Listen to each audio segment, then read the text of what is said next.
Nous vivons dans un monde que nous n'avons pas créé. Nous ne prétendons pas que le monde a été créé par quelqu'un, ni qu'il existe pour toujours. Nous affirmons seulement que l'homme n'est pas le créateur de ce monde. Il s'ensuit que la connaissance du monde ne peut s'acquérir que par l'expérience.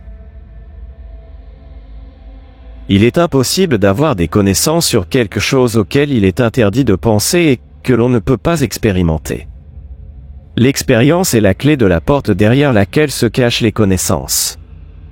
S'il n'y a pas d'expérience, c'est-à-dire pas de clé, le chemin vers la connaissance est fermé.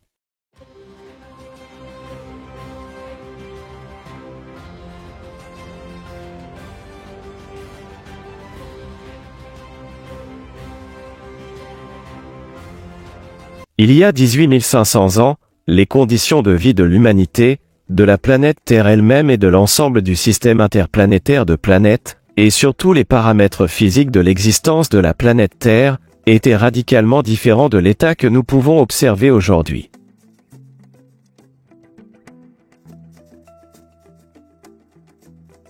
Dans notre système interplanétaire de planète Terre, que nous appelons aujourd'hui solaire, il n'y avait alors pas de ceinture de météorites, de soleil, de lune et plus de 50 satellites de planètes. En plus de la Terre, ce système comprenait Mercure, Vénus, Mars, Jupiter, Saturne, Pluton, Neptune, Uranus, Phaéton. L'étoile du système interplanétaire, qui se trouvait avant le Soleil, n'était pas engagée dans l'éclairage de l'espace, mais remplissait ses fonctions directes, produisant des porteurs d'énergie magnétique et électrique avec les paramètres nécessaires pour toutes les planètes du système. La planète était éclairée par l'une des couches de l'atmosphère terrestre. Les principaux paramètres physiques de la Terre avant l'attaque étaient: l'angle d'inclinaison par rapport au plan de l'écliptique était de 25 degrés, maintenant 23,5 degrés. La journée durait 48,64 heures, maintenant elle dure 24 heures. L'année durait 864 jours, maintenant 365 jours. La hauteur de l'atmosphère terrestre était de 12 000 km, elle est aujourd'hui de 127 km. Le nombre de couches de l'atmosphère était de 18, maintenant 6. La force d'attraction était de 5,82 mètres par seconde carrée. Maintenant, 9,78 mètres par seconde carrée. La température moyenne était de 21 à 22 degrés, il n'y avait pas d'hiver. La forme de la planète avait une forme de sphère plus régulière, maintenant géoïde. Le niveau de la couche superficielle de la Terre au-dessus des plaques protectrices de la planète était en moyenne inférieur de 11 km. Il n'y avait pas de montagnes ni de formations montagneuses, il n'existait pas de continent, d'océan, de mer ou de rivière, l'eau était stockée dans les lacs. À ce propos, les contours des lacs Baïkal et Ladoga ont été préservés depuis cette époque. L'homme avait un double système organique, 2 cœurs, 2 foies, pas de glandes. La taille moyenne d'une personne était de 1,88 m. Il n'y avait pas de maladie sur Terre, puisque la structure de l'ADN était dans un état de pleine activité des 4 codons de l'ADN, ce qui assurait le séjour biologique du protéome dans le plan physique jusqu'à 1300 ans en mode actif. Dans ce cas, il faut prendre en compte la durée initiale de l'année et du jour.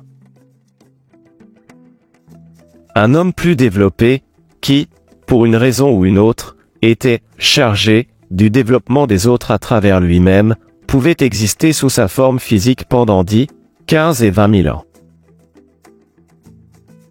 La proto-humanité ne connaissait pas la vieillesse.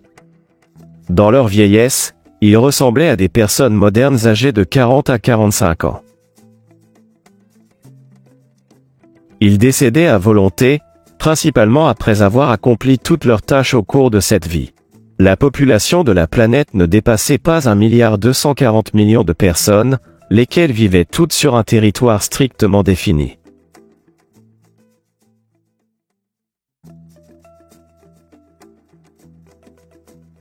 Le reste de la planète était occupé par la vie végétale, avec des gammes de fréquences aussi basses dans lesquelles fonctionne, aujourd'hui, le cerveau de l'homme moderne, et celles-ci sont de 2 puissance 64 de vibrations par seconde. Une prolongation de la vie biologique de plus de 125 ans n'est pas possible.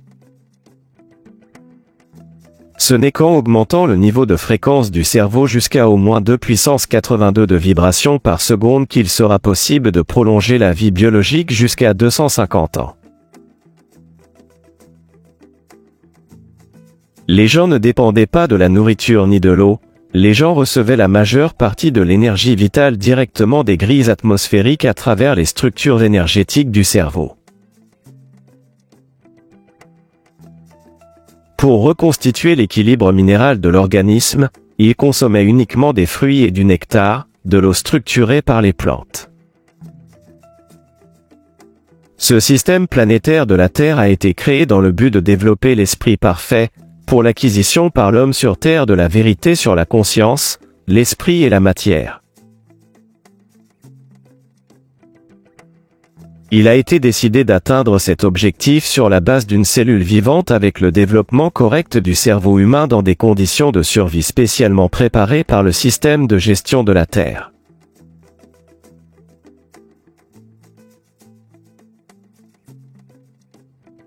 Les informations vidéo que vous voyez auront une suite constante, elles sont destinées à permettre à tous de comprendre ce qui s'est réellement passé sur notre planète, à quoi cela a conduit et pourquoi cela se produit de cette façon et pas autrement.